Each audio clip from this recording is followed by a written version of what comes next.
বিসমিল্লাহির রহমানির রহিম। প্রিয় এলাকাবাসী ও প্রিয় দেশবাসী এবং বিদেশে অবস্থানরত প্রিয় ভাই বোনেরা, আসসালামু আলাইকুম। সম্মানিত সুধীয় প্রিয় দেশবাসী, আপনারা দেখতে পাচ্ছেন যে আমি এখন রয়েছি পাবনা জেলার ঐতিহ্যবাহী আমিনপুর থানায় অবস্থিত কাজিরহাট বেইলি ব্রিজে। এই বেইলি ব্রিজটি অনেক পুরাতন একটি বেইলি ব্রিজ, যেটা আসলে কাজিরহাট এবং ঢালারচর কাশেম মোড় এই অঞ্চলের মানুষের একমাত্র যাতায়াতের যে রাস্তাটি, বুঝতেই পারছেন অত্যন্ত ঝুঁকিপূর্ণ। দেখতে পাচ্ছেন যে এই বেইলি ব্রিজটি ওটার স্থায়িত্ব অনেক দিন, যার কারণে অত্যন্ত ঝুঁকিপূর্ণ হয়েছে এই বেইলি ব্রিজ। তো আসলে এই অঞ্চলের মানুষের চাওয়া যে এই বেইলি ব্রিজটি, যে এখানে এই বেইলি ব্রিজের যে জায়গাটির একটি সম্পূর্ণ ব্রিজ হবে, এবং ৪ লেন একটি রাস্তা হবে, অর্থাৎ ব্রিজটি হবে ৪ লেনের।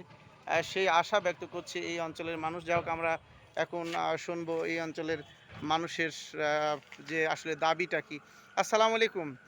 প্রিয় ভাই, আসলে এই যে বেইলি ব্রিজটি অনেক দিন আগে, অনেক আগে এর স্থায়িত্বকালও অনেক দিন, অনেক পুরাতন হয়েছে। জায়গায় জায়গায় দেখতে পাচ্ছেন যে অনেক ঝালাই দিয়েছে, দেখতে পাচ্ছেন ঝালাই, শুধু ঝালাই আর ঝালাই। যাই হোক, আমরা আসলে এই বেইলি ব্রিজটি অত্যন্ত ঝুঁকিপূর্ণ হয়ে গেছে। এই বেইলি ব্রিজটি যাতে ভেঙে আবার পুনরায় এখানে একটা ব্রিজ হয়, কেননা হাজার হাজার লক্ষ লক্ষ মানুষের যাতায়াতের এই রাস্তা কাজিরহাট এবং যে বলছি যে ঢালার চর কাশেম মোড় এই অঞ্চলের মানুষের একমাত্র যাওয়ার যে রাস্তাটি।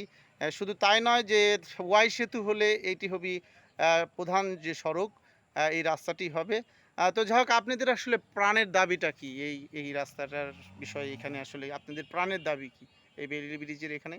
পানির দাবিটা হচ্ছে একটা, এখানে যাতায়াত ব্যবস্থার জন্য বর্ষা মৌসুমে বিশেষ করে, কারণ এই ব্রিজ না থাকলে তো মনে করেন এখানে দাসপাড়া, ঢালারচর, মালদারহাট, কাশিম মোড়, ধারাই, রাখালগাছি বা অঞ্চল আরও কিছু অঞ্চল আছে, এগুলোর লোকজন যাতায়াত ব্যবস্থার জন্য প্রচুর দুর্ভোগে পড়বে।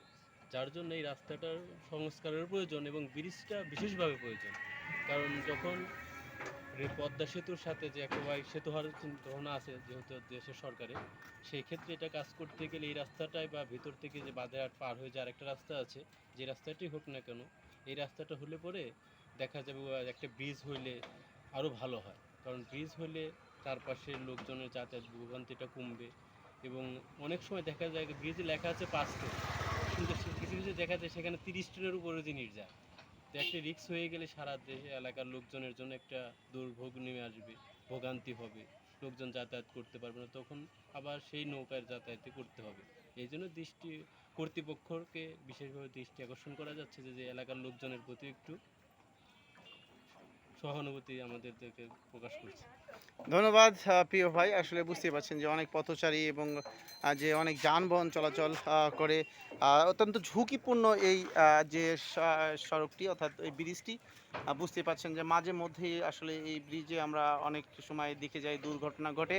তো কর্তৃপক্ষকে দৃষ্টি আকর্ষণ করছি, ঝুঁকি এড়াতে আসলে এই বেইলি ব্রিজটাকে পুনরায় একটা ব্রিজে রূপান্তর করে, অর্থাৎ যেহেতু ওয়াই সেতু, অর্থাৎ পাবনাবাসীর দাবি তুলেছে এবং সেটা হয়তো বাস্তবায়নও হবে। সেই লক্ষ্যে এটি একটি যে ব্রিজ হলে, 4 লেন ব্রিজ হলে ইনশাআল্লাহ এই অঞ্চলের মানুষের আরও উন্নতি হবে। অর্থাৎ পাবনার চিত্রটা আরও পাল্টে যাবে, যোগাযোগের চিত্রটাও আরও পাল্টে যাবে। আমি কর্তৃপক্ষকে দৃষ্টি আকর্ষণ করছি, এই অঞ্চলের মানুষের প্রাণের দাবি এখানে একটি ব্রিজ হবে। সবাইকে শুভকামনা জানিয়ে আমি বিদায় নিচ্ছি। মোহাম্মদ রবিউল ইসলাম রবি।